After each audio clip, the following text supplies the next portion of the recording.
have been talking about this thing called Planapalooza for quite some time and really leaning into helping you understand the benefits of longer term planning, like annual planning, quarterly planning. And I can sit here and tell you the benefits all day. But I think it's a lot more impactful when you get to hear from people who've actually attended Planapalooza before and kind of share their real world experiences as they start to navigate these waters as well.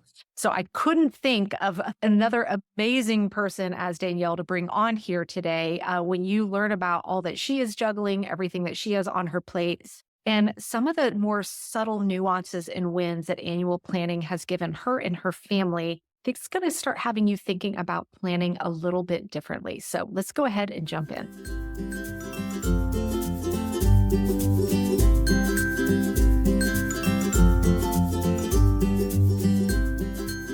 Hey everyone, welcome back to Work Life Harmony. I have a delightful guest with you here today. And before we hit record, she's already shared two things. And I'm like, wait, stop. We got to hit record because I want everybody to hear this.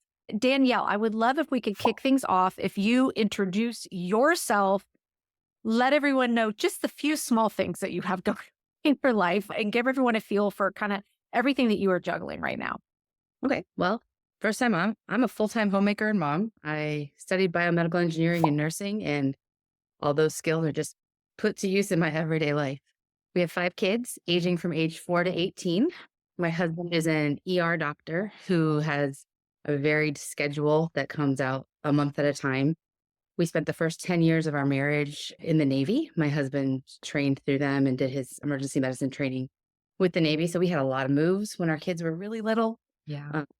Thankfully, we're settled now in Wisconsin, and so we're a big, busy Midwestern family. Like I said, I've got 5 kids. There'll be 4 different schools this fall because my eldest is heading Wow. to college, and kind of at a big transition point in my life, which is kind of exciting. My eldest is heading to college, and my youngest will be in K-4 full time. So this Oh, is going to be the first time in 18 years that you will maybe have all the kids out of the house for a couple hours at a well, time? there's a big space between my number 4 and number 5, so I have like Okay. a year or 2 of a taste of that before we hit the reset button. But yes, I'm really looking forward to it.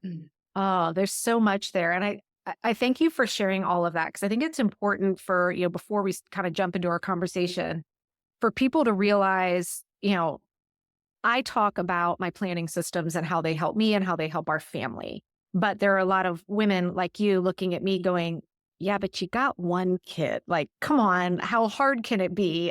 Sure, it works for you, but this can't work for me. And so I think it's important for people to hear, 5 children at home, a husband with a non-conformative schedule. I mean, when you are in that line of work, it's ever-changing shifts. There's on call. There's all of that involved with it. Plus, I grew up in in a military family. The moves and all of that that you all dealt with, being in the military, it's a lot to juggle. So Danielle has been a student in my planning programs for a while now. I have seen your beautiful face on calls for quite some time. When did you first start in on the planning programs here? Oh, that's gonna test my memory. I knew you were gonna I ask. know, me too. I was like, is it 2 or 3 years? I've done Planapalooza. This is my second year through Planapalooza, and I jumped into the top program, I think March before that year. So it's Okay. 2.5 years that I've really been in, and I probably saw some of your stuff for maybe 6 months or a year before that, just little clips. I felt like it was like somewhere between 2 and 3 years. I think that's Now, so Danielle is a student in the top program, which is where we really learn weekly and monthly planning mastery. But today, I kind of want to focus our conversation around what we do in Planapalooza, which is more that longer term planning. So, the Planapalooza event is where we go through my annual planning process, where we learn annual planning. And then inside of that, we also start nailing down that quarterly planning, where we're taking our annual plan and breaking it down. So, this is going to be your second time in Planapalooza. Had you ever right. done, third time, that's right, third It time. will be my 3rd time. This is my Yes, second full this year through it. October. Yeah.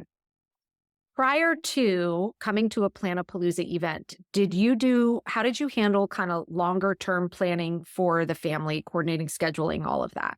Because of my husband's schedule, it was just sort of all that was the main trigger for us to sit down and plan because he gets his schedule a month at a time and he has to put in vacations and stuff about 3 months in advance. So I always felt like I was behind him. Like he's Mhm. like thinking 3 months, 4 months out, and I'm trying to keep up with the daily grind at You're home. trying to pack lunches and get kids to places and all of that. Yeah. We would sit down usually like when the school year starts and in January and kind of go, okay, what do we want to do for this year? And I would write down lots of lists of goals in a notebook and they would get shoved aside in the daily grind. I'd pick them up maybe a few months later and be like, oh, yeah, that one's still important to me. Maybe I should do something. So it's kind of like fits and starts. And we did that. And then with the military too, it's like you can only plan out so far. It's like our orders are for 18 months, our orders are for 3 years. So I think that got me in the habit of, well, we'll plan until then and then we'll be open. So both my husband and I are very flexible as far as, okay, what's on our plate right now? Which direction do we want to go? And not really worrying about the future until we get there. But there are certain things that it's nice to plan ahead for. Yeah. It's kind of nice to have a little bit of both, I bet. Yeah. So, what would you say has been the biggest shift for you since joining Planapalooza? The biggest shift for me is understanding I can have all these goals at the beginning of the year, but I don't have to worry about them all right now. I can pick just a couple and work on them. And I'm confident that I'll get back to them to reassess if they're still important and pick them back up. So it's like kind of spreading them out throughout the year. It's just a bigger sense of calm. So there's less anxiety about, oh my gosh, how am I going to get these all done? And more awareness of time as a limited resource and then sort of respecting and honoring my time in a different way. Oh, that's So, beautiful. I really like that you said respecting and honoring my time.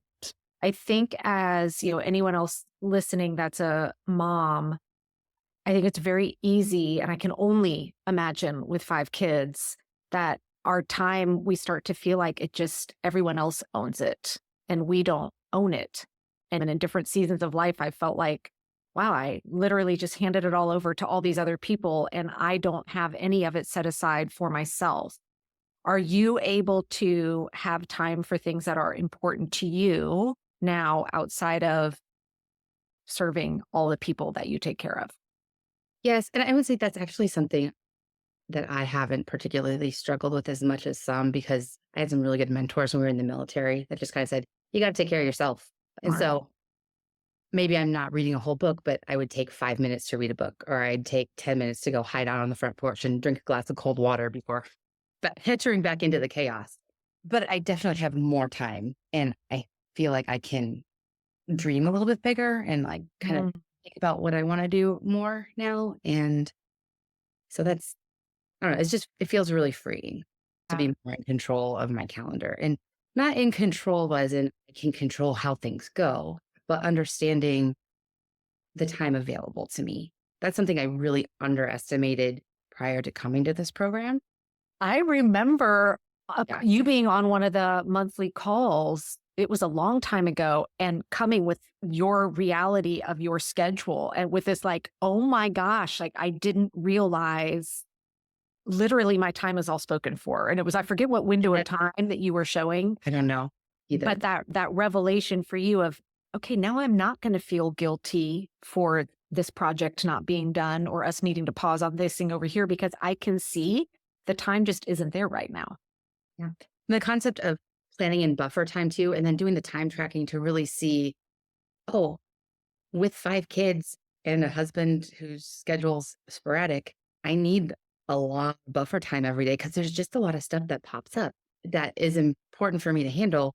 But I wasn't capturing that. And then I was at the point where I was trying to fit my major homemaking tasks into the little edges around the day. I'm like, oh, grocery shopping, I can do that in half an hour.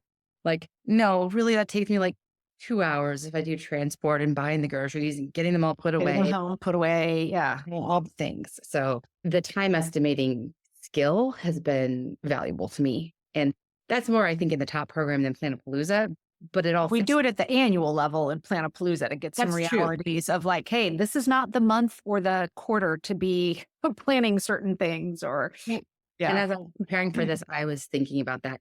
I think the number one question that's shifted my planning has been how much time is already spoken for in my month, in my quarter. And like I said, that's a revelation that, oh, like once I get all the things in, a lot of it's spoken for. So then I'm more able to be realistic and compassionate with myself about what I can get done and set more realistic expectations, not only for myself, but what I expect out of my husband and out of my kids. Like, because Oh, we're all human, we perfect. all need some rest. Yeah, yeah.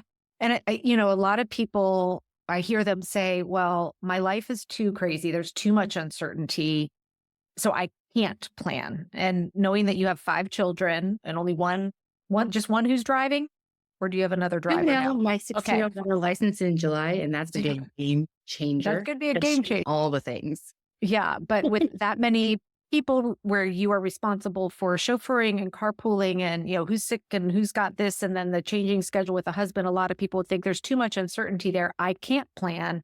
I just need to kind of go day to day. What would you tell them? That just gives me anxiety thinking about it. Planning or the going day to day?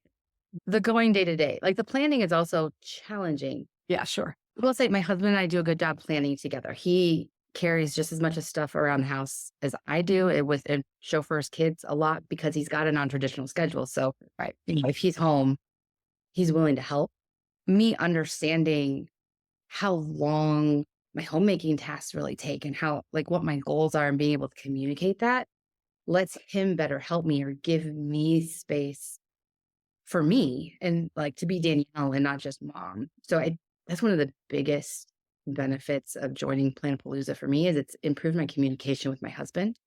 He actually told me the other day, I know we have a lot to do and a lot of projects, but I'm not feeling stressed about it like he used to. Because I'd be like, we'd have little conversations here and they'd be like, oh, I really want to do this. I really want to do this. And he's a taskmaster. So he's like, okay, I'll make a list. And if I give him a list, he'll go through and get it done. But I wasn't talking about, well, this is something I like to do, but maybe 3 years down the road. Like for him, it was like, Right. I said, Okay. Right now. oh my Yeah. gosh, how are we going to fit all this in? Because he is really good at time budgeting and understanding how long things take. So we complement each other. Yeah. So we just made a travel board and threw it all in there. So we've got our house, like parking lot. And that's, I don't know, it's calmed us both and enabled us to work together more effectively in I managing. love that.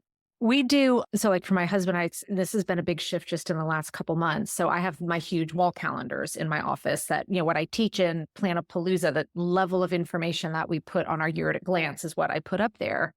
And I know, before having that visual space, when there was something that was important for me, particularly when we're planning out like weekends and trips, I'd be knowing in my head, well, that's when finals are and this and that. So that wouldn't be, all these things in my head. But if I'm verbally trying to say, like, I really need a day this weekend for me because, and I'd start rattling off all the other things going on for him, he'd be like, oh my gosh, anxiety, just too much verbal vomiting.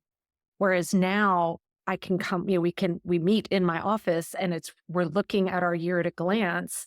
And on it, we're visually saying, okay, well, no, this is spring break week. We know you're gone these 2 weeks. So here's this one little weekend in between. And if I'm going to be carrying the load before and after, I'd like a day, to myself in here to kind of regroup in between all those. And because we have that visual communication tool of our kind of year at a glance, I feel like that's been a big help for us communication wise, because he is very, very visual with that level of planning as well. I am too. And with my husband works a lot of weekends as an ER doc too. So our Mhm. weekends are precious. And then we've got kids' sports stuff. So looking further ahead and really starting to try and say, like, oh, that's a free weekend.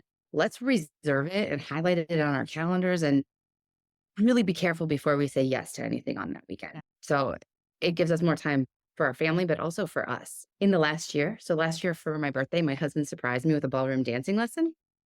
Oh my God, I'm so jealous. And we've been able to fit it in this year. Like it's been hard, but there's been space for that. And that's Yeah. a big time commitment for us. Like usually we'd get on a regular date night schedule over the summer because there's just not as much running after our kids in the summer. We don't have baseball or we kind of chill Right. out, chill Chill out for the summer.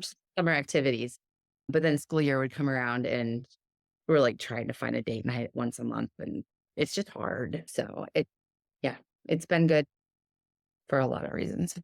Now, you mentioned also before we were kind of hopping on here that you shared that planning has helped you be more spontaneous, which that goes like music to my ears. I would love for you to share what you mean by that. I really like routines, but I hate schedules. Like Like, Mm. okay, here's the things I have to get done, but I don't Not want to every Monday at until 9 next time. a.m. Yeah. Right. However, with this many people and this many activities, a lot of our life is scheduled. It just is. And I think knowing school year is really busy this summer, we really made a conscious effort to not overschedule ourselves. I think we finally found sort of that sweet spot and it's just kind of calm. So I'm ready to go into the school year. But I just listened to your podcast on time budgeting essentially, or like, Yeah. are you thinking outside your time margin? And I was like, this is perfect for that because I want to be spontaneous. But just like if I would want to be spontaneous and go out for dinner real quick or go buy myself a new outfit, I have to have money in my bank account to do that. I Yeah. have to have open time if I want to go do something super fun on a whim. And this summer, because we had so little planned, I actually got to take my girls down to a conference in Indianapolis. We're Catholic. It was a National Eucharistic Congress, and somebody from our parish couldn't go, so they were offering their tickets up. And I called my girls. I was kind of surprised they were interested in going, but we ended up being able to take a whole weekend Ah. together. Kind of last. I mean, we still planned it a few weeks in advance, but for us, that's a really last minute for planning a trip. Especially when it's a whole weekend away, that is. And I think that just serves, I'm always saying, and I've got the sign behind me, structure creates freedom, right? And that's what this planning does is it allows you to be realistic with your time and then ideally have the freedom to do some last minute things, to be spontaneous because now either you have that time available or you know how to replan stuff with ease to create the space for the thing that popped up that you wanted to, be able to go and do. So I love when you said that, I was like, oh, it's such a great Yeah. win. Now, learning planning is not, I'm always very honest with people. It's like anything, right? You're not going to listen to a 45-minute video and be like, my whole life has changed, right? So I know this has been a journey for you. What has been the most challenging part of it? And how long were you working on your planning techniques till you started feeling like, hey, this is who I am now. I do these things. Honestly, it's been the full 2.5 years. I feel like things are Fair. really coming together now. And I feel like I would jump into stuff and I spent probably 3 or 4 months really working on just that weekly The planning weekly or plan. even Yeah. moving up to the monthly planning. But for our family situation, I feel like the monthly and the quarterly planning really make the biggest impact because my husband's schedule comes out a month at a time. Right. It kind of it fits in so well with that. Yeah. And he and I are actually going to sit down once the kids are in school and kind of try and do this process for our family, but not calendar quarters. Now that we're kind of going like, what are our family chunks of time for the year, 3 to 4-ish months based on when school activities change? Because for us, it's kind of more like September through like November-ish, and then November basketball starts. So there's like November through March-ish. Right. Yeah. And for us, we're always looking at Yeah. September to December, like semesters, because with my Mhm. daughter's school, that's kind of when activities all align. So it's the same thing. It's like, okay, here's semester one, and then now let's look comprehensively at semester two. So it doesn't always have to be aligned with traditional calendar dates. It can be in whatever rhythms work best for you and your family. For me, the benefit of joining the Planapalooza and having the calendar dates to do quarterly planning, to do monthly planning, really helped me just pick it back up when I dropped it. Because, you know, and with anything new, like, I'm doing it. Oh, it's great. Oh, I don't have time to do this. Oh, is it really worth the time I'm putting in to do this? I think it was just this past March. I dropped my weekly planning for like 3 weeks. So life was just crazy. We had full weekends. I had planned to do it at a certain time and other stuff came up. And I missed my weekly planning session like 3 days in a row. And then I missed like 3 or 4 appointments, which I Mm. haven't done in a really long time. Wow. Oh my gosh, am I losing my mind? What's going on? And it was really easy to stop that negative self-talk because it's like, no, I just didn't do my weekly planning. What did I Didn't have a expect? plan. Yeah. Yeah. And and I know how to prevent that in the future. It's not that I'm having early onset dementia or something. No, we have a busy family and the investment of the time in planning pays back in spades.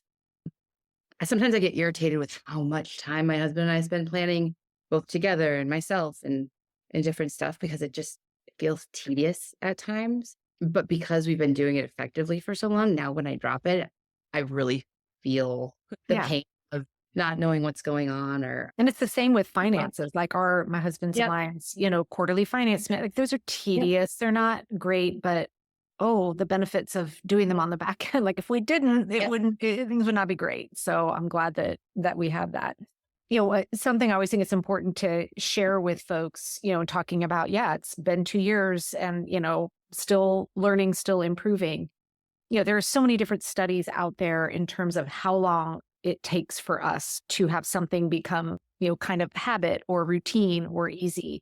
And a lot of the experts now, a lot of people used to say 30 days. Now they're saying 60 or 58, somewhere around there. And that's assuming you're trying to do something every day Yeah. for that window of time. Well, when we think about weekly planning or monthly planning, right? If you did weekly planning every single week for a year, you're still only getting 52 opportunities to do that. And so this is why I always tell people, don't beat yourself up if, you've done your weekly planning for the third time and it wasn't just like, oh yeah, I knocked that out in 10 minutes. You've only done it 3 times. You don't get to count 3 weeks worth of time. And so the fact that you're sharing, Right. yeah, this quarterly and Yeah. monthly, like now, like it's really starting to tick for us. Well, guess what? It's only been a couple years of that, and monthly planning is only 12 times in a year.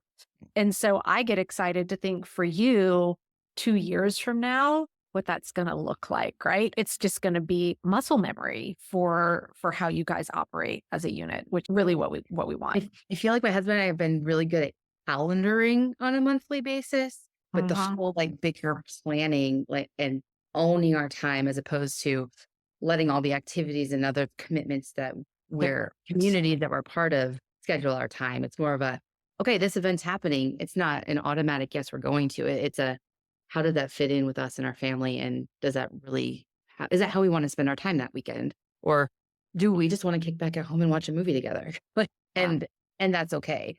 So just sort of empowering us to live the life that we want with our family. Okay, I'm gonna have to end on that because that's like the perfect.